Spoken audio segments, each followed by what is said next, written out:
कर्म धेरैले सुनेको छ, कर्म भने कतिजनाले बुझाइन छैन। कर्मले अवार्ड पनि दिन्छ, कर्मले पनिसमेन्ट दिन्छ। म तपाईँलाई 9वटा भन्छु कर्म तपाईँले तपाईँको डाइरेक्सनै बदलिन्छ। Number 1 cause of effect. Universe अन्धो छैन, तपाईँले जुन फाल्नुहुन्छ नि कुनै दिन त्यो डबल भएर फर्केर आउँछ भने। नम्बर 2 जिम्मेवारी। भोगै करा भयो भने दोष नखोज, कर्म बन्छ your one part.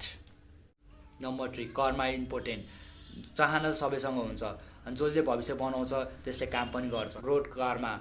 Job challenge बढ्छ तब तिमी अपरेट हुन्छ। Number 5 present. तिमीले पास्टले चाहिँ तिमीलाई नाप्न खोज्ला, तर फ्युचर आजको कामले भन्छ। Number 6 creation. तिमी एक्सन लियो भने युनिभर्सले तिमीलाई सपोर्ट गर्छ, अनि तिमी स्ट्रिट बस्यो भने तिमीलाई अरूले चलाइदिन्छ। Number 7 reflex. तिम्रो भित्र एनर्जी डार्क छ भने तिम्रो बाहिर पनि डार्क देखिन्छ। एनर्जी बदल, वर्ड पनि बदलिन्छ। Number 8 passion. तपाईँ सिट बोयो भने प्यासन चाहिन्छ, कर्मले अहिले गर्दैन, समयले पक्का गर्छ।